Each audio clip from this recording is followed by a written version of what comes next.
and welcome back to the third part of our How to Create an Online Learning Resource course. The third part is all about the design. We have, in the previous part, defined the scope, the learning outcome, the learning objectives, and the target audience. And we are going to choose our design accordingly. First of all, the size of the course. Does it have to be bite, snack, meal, or banquet size? Now, if you design a whole course, I suggest you model it after a buffet at a party. Everyone likes a buffet. And that's the same with online learning. We like to be able to choose the food we want. We like to be able to go back to the little bites we really liked. So ideally, if you design a whole course, use different snack or bite-sized components. Secondly, what format do we think works best? I know this course is all about online learning, but maybe you come to the conclusion that actually it needs face-to-face components. Personally, I like blended learning the best, where we combine face-to-face with online learning. And for example, one model for that would be a sandwich model, where you start your course with online learning and you ask the students to prepare for the face-to-face component. For example, if it would be an abdominal ultrasound course, you expect them to study up and to learn about their theory behind it, so their anatomy, before they come to a face-to-face day where you actually practice with them the actual procedure. And then afterwards, you could ask them to go back, to go through cases, and to do some quizzes online. What's the course schedule? Is it going to be available all the time? So if it's a video that you would like students to be able to see all the time, yeah, you can do that. Or does it need your input while the course is running? So you want to schedule a certain amount of time during a year. So let's say you start your course on October 1st and keep it open for 4 weeks. What delivery channels are you going to use? What delivery methods are you going to use? And what assessment methods? And we are going to go through that in the next few minutes. So broadly speaking, delivery methods for online learning can be divided in 3 big categories: synchronous learning and asynchronous learning. And then, of course, there's a blend of both. Synchronous learning is the closest and very similar to face-to-face sessions. Teachers and learners are live at the same time. Benefits are its social nature, has a high degree of interactivity, and you as the teacher have the chance to address your learners' questions in real time. Asynchronously, teacher and learner are not live at the same time. The teacher sets a task and the student can choose when to work through the activities. This inherently fosters self-directed and personalized learning. And of course, blended approach. Again, this often works very well. If you have a longer course, mix up the two. So what formats, what delivery methods do we have available for synchronous learning? Live webinars. I want to say right here, beware of them. They are technically the most challenging and are the most prone to hiccups. Even if you practice this before, it does happen that you have all your learners online and just something goes wrong. So make sure you have it all pat down before you offer that. Live discussion boards. They could be verbal, but what works also well is text. So you and the learner are live online and text to each other. The virtual learning platforms available can be commercial, but you can also use live webinar platforms like GoToWebinar and Big Blue Button and Zoom. They're really there for webinars and meetings rather than being complete virtual learning platforms. The online meeting platforms like Microsoft Teams, Skype, or Google Hangout are not really designed for teaching, but they work really well for small groups. And of course, you can use other channels. Social media, Facebook offers a live function, and so on. What do we have available asynchronously? Well, obviously, we can record lectures. We can use slides with a voiceover. PowerPoint lets you do that. Or we can use software add-ons to PowerPoint like Camtasia. This is what I've used to produce these videos, where you can show yourself as the speaker overlaid over the slides. We know that this engages learners and listeners more. Reading material, text, you can embed in HTMLs, you can provide as PDFs, ebooks, or blogs. Audios, you can record podcasts, you can do narrated essays or audiobooks. Visuals, images, videos, narrated or not. Just with all of those, keep the file size small. Remember, it's all about mobile learning, so people need to be able to download it in a somewhat comfortable and timely manner. Quizzes and writing tasks. Anything really that you have been using for face-to-face teaching is available for online learning as well. MCQs, essays, long and short answer questions. But the offerings here are enhanced online by more quiz type methods like drag and drop, pointing, drawing. Really, it's endless what's available.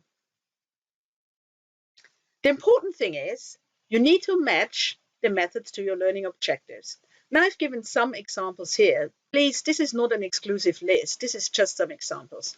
So, for example, knowledge transfer, text, images, videos, presentations work very well. If you are after understanding and knowledge application, here really use case-based quizzes. Direct their learning to real live situations. Discussion boards, texted in or oral, work really well. Now, I get asked a lot, what about practical skills? I'm a surgeon. I need face-to-face. I can't use online teaching. Well, you can. Videos. You can use videos. You can narrate over them. You can even set up live demonstrations where you live broadcast what you're doing. You could do simultaneous sessions where you do a live demonstration or an archive demonstration, and people can follow that on cadavers or live animals, provided they have the equipment. So, for example, an ultrasound course, you demonstrate, they practice when they have an ultrasound machine at home, or in their practice rather. Mix the formats up. We all have different learning style predominances, but we all use different learning styles. So it doesn't really matter whether your predominant learning style is visual, you still listen. So mix them up, and that will help engage the different learners. So here's an example where we match the learning objective to delivery methods. And the example is the abdominal ultrasound course. So our individual objective, number one, was we want the learner to know when an abdominal ultrasound is indicated. And to teach this, we use online case scenarios. Secondly, we want the learner to know the normal ultrasonographic anatomy of a dog's abdomen. So we created an online anatomy quiz where we showed a picture of a dog's ultrasound appearance of an abdomen of different areas, and we asked the students to drag and drop labels. We want the students to be able to set up and use an ultrasound machine, so we did a narrated video. We want the students to be able to move the ultrasound transducer in a standardized approach, so we created a checklist with a visual guide and a narrated video. Learning objective number 5. We want the students to recognize the ultrasonographic appearance of common problems. We did that with case scenarios. And lastly, number 6, we want the student to recognize ultrasonographic artifacts. So we used labeled images for that. So I would like you to stop the video here and match your learning methods to each of your learning objectives. Have fun. Now, delivering content is really one component. What we also need to provide is feedback. Reflective practice requires that. Insanity is doing the same thing over and over again and expecting different results. Einstein said that, and he's absolutely right. You may have heard that people that saying that to become an expert and a world-class tennis player, you need to practice 10,000 hours.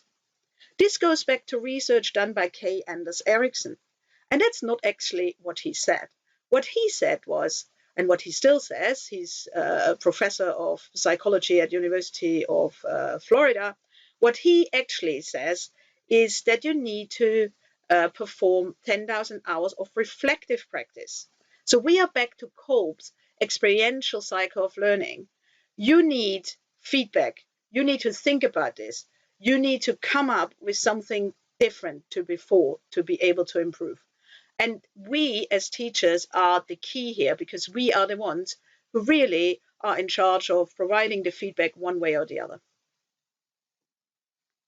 And assessment is closely linked to that, because assessment provides feedback. It also gauges standards and whether standards have been reached, but predominantly it does provide feedback. An assessment should be done for each learning objective, and then obviously ultimately for your whole learning outcome. Ideally, it's done immediately, short term and long term. It should be subjectively and objectively done. So objectively, with all your quizzes and so on, you can assess knowledge and skills. What you need to ask the learner, though, is their subjective feeling. How confident are they? And it's obviously somewhat suboptimal if those two don't match up. So if you have a learner that does have the skills and knowledge, but it's not confident to, for example, do an abdominal ultrasound, well, that's not good enough, is it? And equally, if you have a learner who is super confident that they can now do something, but as a matter of fact they can't, that's also not right. Now, the one challenge with feedback is that it's often time consuming for the tutor. And there's some tips and tricks how to make it manageable for yourself. So automate the feedback as much as you can. Test results. If you have an MCQ as your assessment method and the results pop up, that's already feedback. Work with model answers to essays or model answers to cases. This works very well for imaging, for example, where you ask the learner to produce an imaging report to describe what they found, to come up with a conclusion. And it would be a lot of work to go through every single one submitted. So what you do, you provide a model report, maybe with annotated images, with arrows pointing to the lesions. And then it's on the learner to have a look how their report matches up with yours. And it does spark discussions as well, because they might not agree with your model answer. So you can then use this for your discussion boards. Peer assessment. Peer assessment is a little bit of a two-edged sword. It does engage the learner, and it obviously does help to take off the burden from the tutor. However, it does need careful monitoring. And it depends on your group of learners, but it may take stepping in a few times by yourself. A clever way of marking essay-style questions is rubric-based marking, where you have predefined text that you can then match to certain grades, and you just copy and paste and choose those for the different essays that are submitted. And here's an example. We've been through this before. We have seen our objectives and how we teach it. And then we provide a third column where we show how we assess that and provide feedback. And in some cases, like for example, in learning objective 1 and learning objective 2, we use the same method for teaching as we use for assessment and feedback, case-based quizzes or online anatomy quizzes. Sometimes it differs. So for example, objective 3, we use the narrated video for the objective. We want the learner to be able to set up and use an ultrasound machine, but we are going to test that with an MCQ where we ask, what is the effect of gain and power when you fiddle with those buttons? You also can get a little bit more creative. So objective number 4, we want the learner to be able to move the ultrasound transducer in a standardized approach.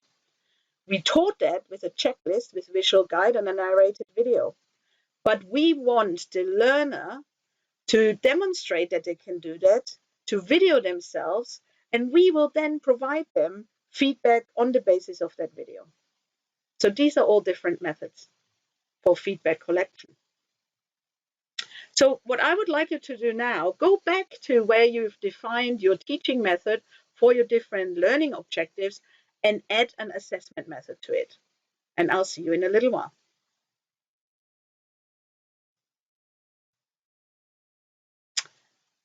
Lastly, we need to design a storyboard.